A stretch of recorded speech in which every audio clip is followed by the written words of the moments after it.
But you just record on the All right. Yeah, we're recording. So we're going to recap on what we just did, and we're going to go over a few things. So this is a image that's going into a leaf. So if you didn't catch what was doing, we started with a leaf. We're going to zoom into the leaf. So why do we need to zoom into the leaf? To see what's underneath. The leaf is where what was basking in the sun, right? Yeah. The job of the leaf is to capture the sunlight, okay? This is zooming into the tissue of the leaf, okay? So we see a bunch of different cells, so it's a tissue. And we're going to go over a few parts that have to be used to get those reactants in. So you just did our little reaction to find out what's needed. So what are our three reactants? What do we got to have? Carbon, oxygen, hydrogen. Got to have carbon dioxide. We got to have water. Yeah. And we've got to have sunlight. If you look at your equation at the top of your short sheet that we wrote down earlier, and we just built it, right? We built all the carbon dioxide molecules, all the water molecules. We brought the energy in. We made the glucose, okay? There are structures in the plant that bring that in, okay? So let's look at our leaf, and let's talk about how do we get the carbon dioxide in, okay? On the leaves, there are little holes called stomas.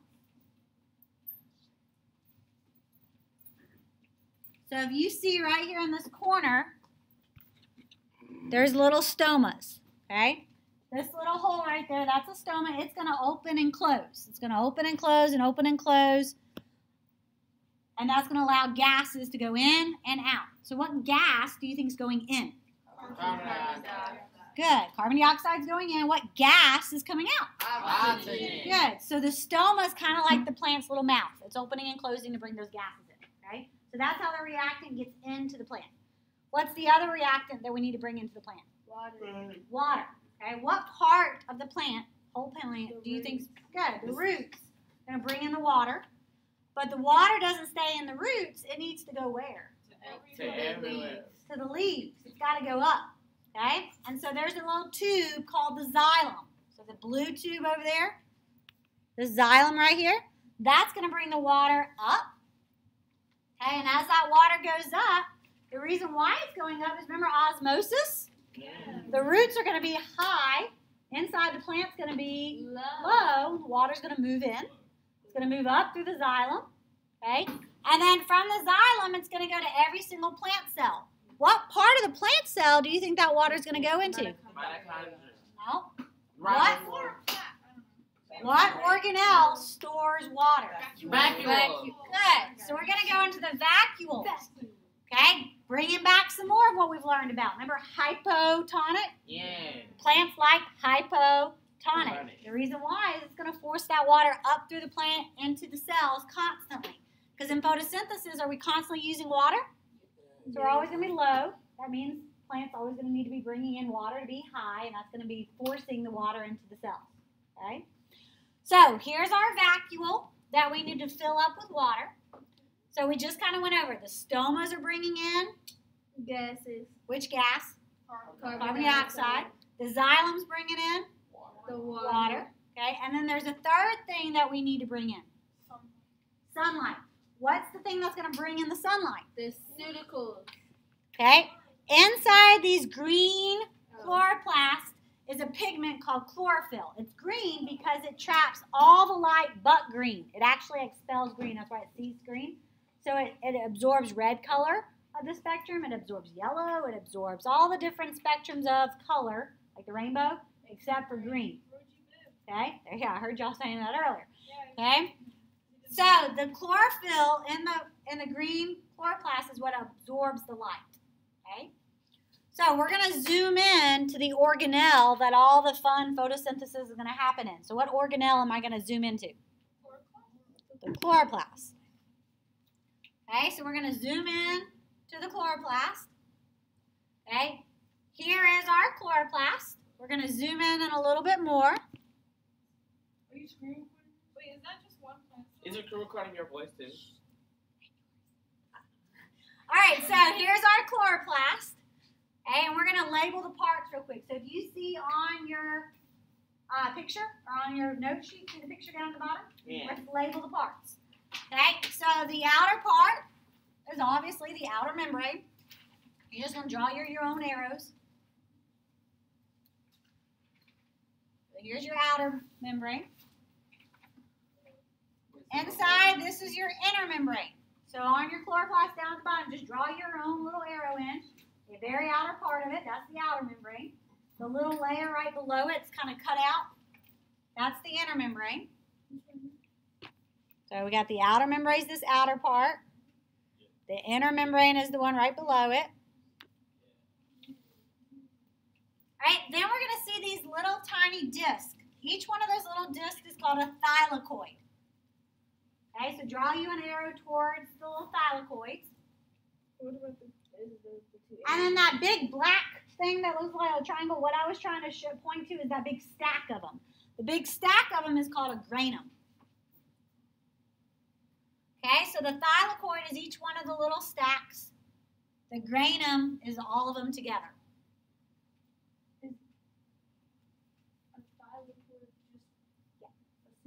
So a thylakoid is singular, that one little disc.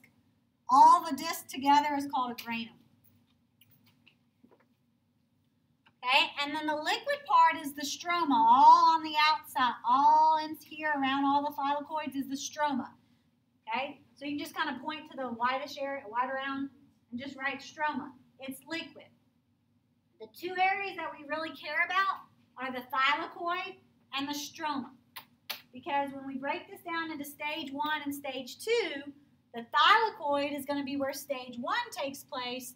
The stroma is going to be where stage 2 takes place.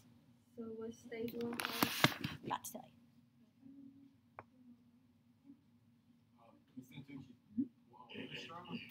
Stroma is the liquid that's all around the thylakoid.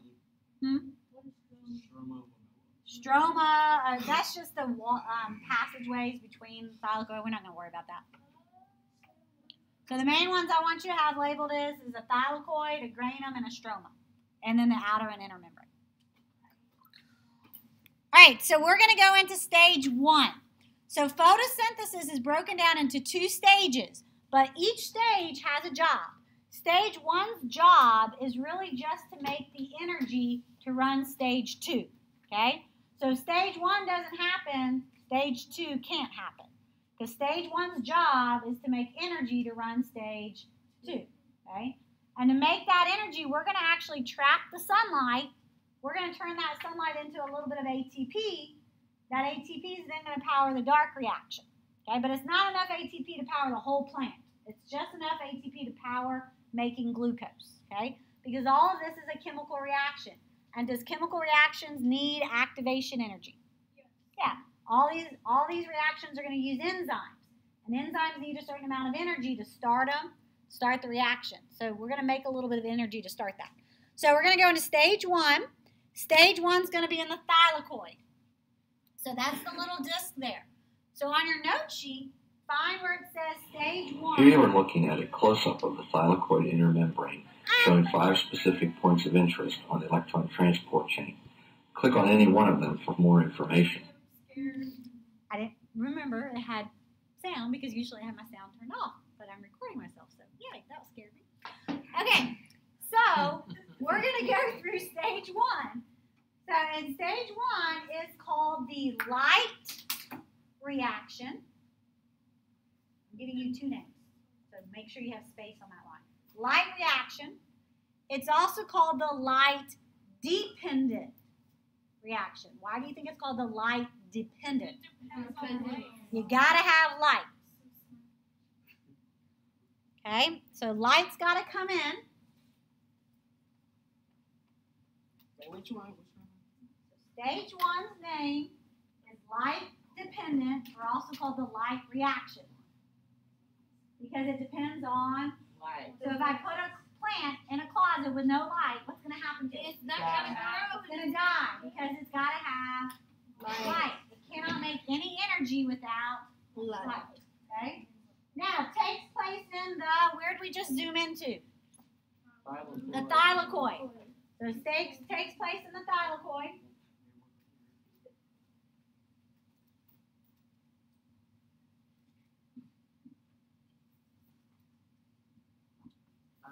Okay, Materials required for the reaction. Well, what did we just say we got to have? Sunlight. Good. So number 1, sunlight. It's going to be captured by the chlorophyll. Now, there's a whole lot more to this reaction than we're even going to teach you. When you get into college, you'll learn all the little electrical stuff, but you don't know enough chemistry to understand what's all going on. But this right here is chlorophyll. It's got a bunch of proteins called photosystem 1 and 2, okay? And it's got proteins in there. That's the pigment that's trapping the light. So you're just going to need to know the light is trapped, okay? And it's trapped by who? Sunlight. Chlorophyll. Chlorophyll, okay? And it's probably going to talk to us again. Here you see light from the light harvesting chlorophyll striking the P680 molecule of photosystem 2. P680 loses electrons and becomes oxidized. It captures new electrons or becomes reduced by splitting water, which produces hydrogen plus ions, and oxygen. Okay, so notice the oxygen is coming, or the water's coming in. What's happening to the water? It's breaking apart. It's broken, okay? What I want you to know is the light is used to break water, okay? And when we break water apart, what 2 things are we going to have? Oxygen and hydrogen. Oxygens and hydrogens. So back there when we did the bead thing, we had all your waters lined up. To be able to make glucose, did you have to break them apart? Yeah. So when you were breaking them apart, you were doing stage 1. Okay, you were breaking apart that water. When we break apart the water, the part that we want is the hydrogens. The oxygens we don't need, and that's what makes the oxygen gas. Okay, that's why one of the products is what? Oxygen. So in stage 1, light's going to come in. We're going to split water. We're going to keep the hydrogens to be used to make what we call ATP, which we'll look at in just a minute. And we're going to get rid of the oxygen. So look at your thing. I skipped one, so let's go back. Materials used. Find number 2. Blank, which comes from the xylem. What should go there? Water, right? So did we need water to come in? Yes. The water's coming in. We're going to split the water. We're going to split the ears off. Okay? Hydrogen's going to go one way. Oxygen's going to go the other. So look down here where it says what is produced. Water splits to produce hydrogen ions and oxygen. All right? Oxygen gas. Because when we split it, see the hydrogens coming in? We're splitting. The hydrogens we're going to keep. The oxygen we're going to let out through the stoma. I didn't get number 1 for materials. Sunlight. I didn't Okay, get so number it's 2. hydrogen and Water. Water. Okay? So number 1 under what is produced? Water splits to produce hydrogen ions and oxygen, which is used to make, oh, excuse me, I got them out of order. I'm sorry. I was looking at somebody's. Water splits to produce oxygen. Put oxygen first. And hydrogen. And then it will make sense now because hydrogen will be used to make ATP. Wait, where? So underneath material, what is produced? Number 1, the first blank should be oxygen. Second blank should be hydrogen ions.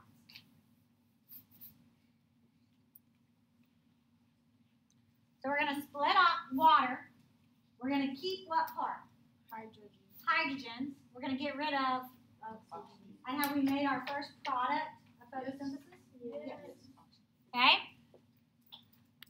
Now we're going to jump over to this last stage because the guy in the middle is probably going to talk a whole lot about things that we don't need to know about because it's a little hot. But we're going to jump to stage 5. So pretty much what's happening is as water goes through, we break up and we make a whole bunch of hydrogens that are going to hang out right here. Wait, do we put the stuff for stage 5 and stage 2? Where's stage? Yeah. Well, there's no stage 5. We're on number 1 under what is produced. This up here, this little picture. Oh. This 5 right there. Sorry.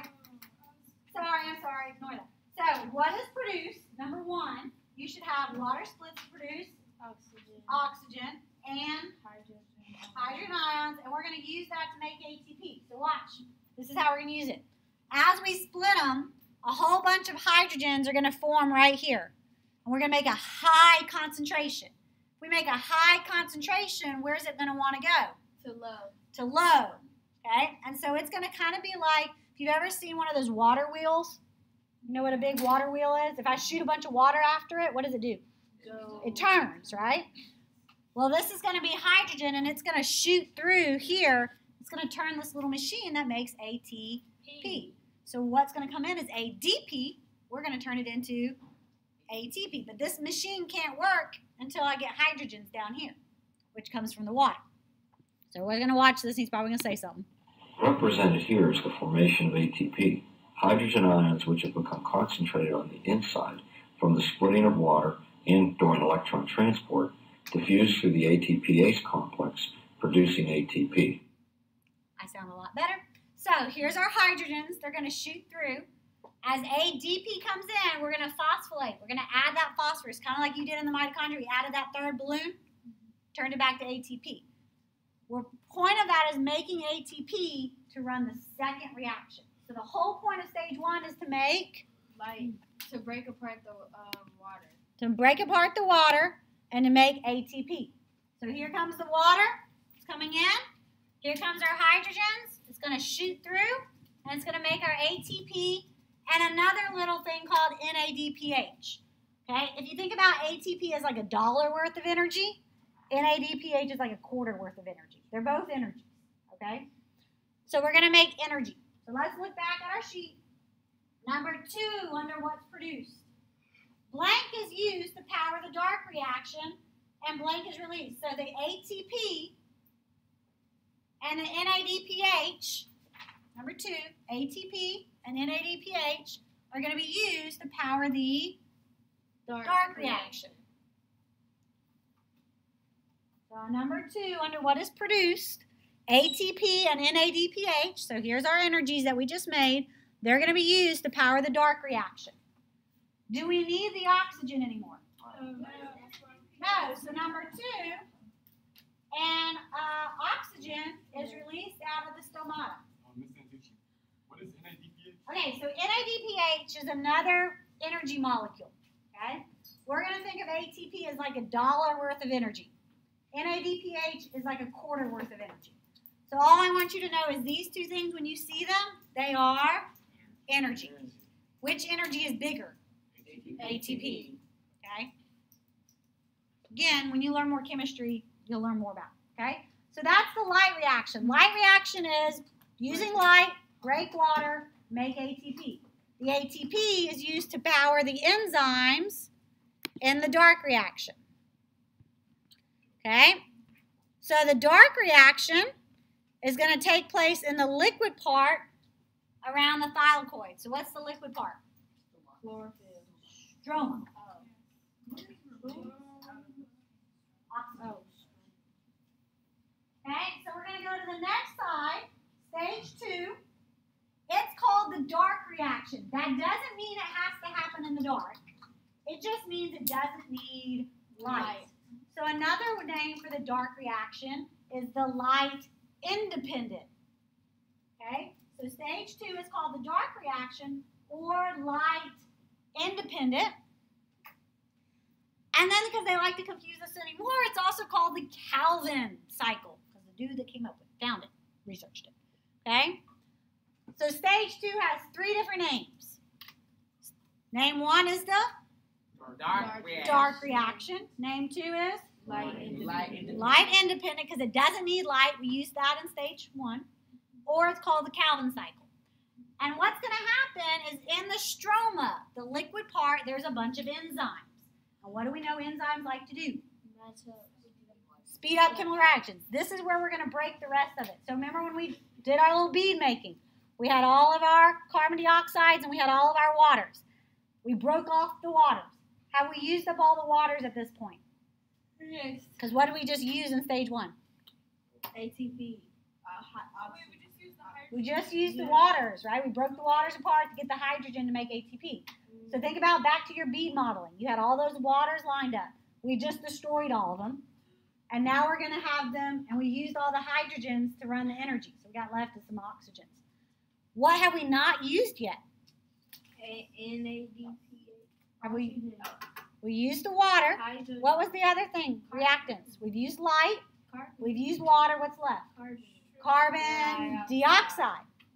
Okay, so now we're going to pump carbon dioxide into the stroma, and we're going to pretty much break it down using enzymes and rebond it. Okay, so here's our little It occurs in the stroma, which is the area of the chloroplast surrounding the thylakoid membrane. During the Calvin cycle, carbon dioxide, CO2, is added to a 5-carbon molecule called RUBP. The resulting 6-carbon molecule is unstable and quickly splits into 2 3-carbon molecules called 3-phosphoglycerate. Using energy from ATP and reducing power from NADPH, which are products of the light reactions, the pair of 3-phosphoglycerates move through a series of reactions and are converted into 2 molecules of glyceraldehyde 3-phosphate. When several of these glyceraldehyde 3-phosphate molecules have been produced, some combine to make glucose, while others are reused in the Calvin cycle. To generate an entire new glucose molecule, the cycle has to turn several times, because each turn of the cycle adds only 1 carbon atom from each molecule of carbon dioxide. So, I'm not asking you to know phospho, whatever. What I'm asking you is, what went in? What reactant went in? Carbon dioxide. We used enzymes to chop it up and rebond it, right? And what are we going to form at the end? Glucose. But it has to turn 6 times. Yes. Why do you think it has to turn 6 times? Because of the 6 carbons. The 6 carbons. Did we have 6 carbon dioxides to start with? Yes. Each carbon dioxide had only 1 carbon in it, right? Yes. So we're going to put 1 carbon dioxide in, turn the wheel, put another one in, and we're going to chain up to make our glucose. Okay? So in the Calvin cycle, we're pretty much doing a bunch of chemical reactions that break apart all that carbon dioxide and rebond it into glucose. Okay? So when we're done, we'll have a big chain of glucose. Okay? So Calvin cycle, we're going to use enzymes to break apart and rebond. So let's look at our notes. Materials required for this reaction. Oh, first of all, back up. Where are we at? Takes place in stroma. So the dark reaction takes place in the stroma. Okay? We're in the stroma. Materials required. Well, what's the only reactant that's left? Carbon dioxide. We use sunlight in the light reaction. We used water in the light reaction. So what we got left is carbon dioxide. So what's going to go in is carbon dioxide. And the other thing that's going to go in is the energy from the light reaction, right? ATP. So, 2 ATP brought in by, never mind, sorry. Number 2, I got it backwards. Number 1, I'm sorry. Number 1 should be ATP because it's coming from the light reaction, right? Yes. And number 2 should be carbon dioxide because it's coming from the stomatas. Remember we talked about the little holes that open and close? So under what is produced, number 1, ATP comes in. Not produced. What is it on the light reaction? Materials, yeah. ATP from the light reaction comes in. Because remember the whole point of stage 1 is to make ATP to run stage 2. Carbon dioxide coming from the stomatas, little holes come in. And they're going to mix together in the stroma. So what is produced? Number 1, enzymes break up. What do you think? Water. Carbon dioxide, right? The enzymes break up the carbon dioxide and rebond the atoms into what are we trying to make? Glucose. Good job. So what is produced? Number 1, enzymes break up the carbon dioxide. Remember, don't just write carbon, write carbon dioxide. That's the molecule that's coming in. All the enzymes in the stroma break it apart and rebond them into glucose. Okay? And it says number 2, the chemical energy will then be converted into usable ATP during cellular respiration, which we'll get into later. So what we just did is we made glucose. But is it as easy as we broke in 1 stage? It takes how many stages? 2. Stage 1 is called what? Light reaction. Light reaction. Stage 2 is called Dark dark reaction. What things go into light reaction? ATP, wait. What goes into light reaction? Sunlight and water. Sunlight and water. What do we do to the water? You break it apart. Break it apart. What part goes out of the plant? Oxygen. Oxygen. What part of the water do we keep? Hydrogen. Hydrogen, and that's used to make ATP. Whole point of the light reaction is to make ATP to run the dark reaction. We go to the stroma. We do the dark reaction. The ATP is going to power up the enzymes, right? What are we going to put into the carbon dioxide? Enzymes are going to chop it up, and it's going to rebond as glucose. So have we made both products? Did we make oxygen in stage 1, and we made glucose in stage 2? Okay? So what you're going to do now, you're going to go and put together a flow chart and recap what we just talked about. And then you're going to submit it.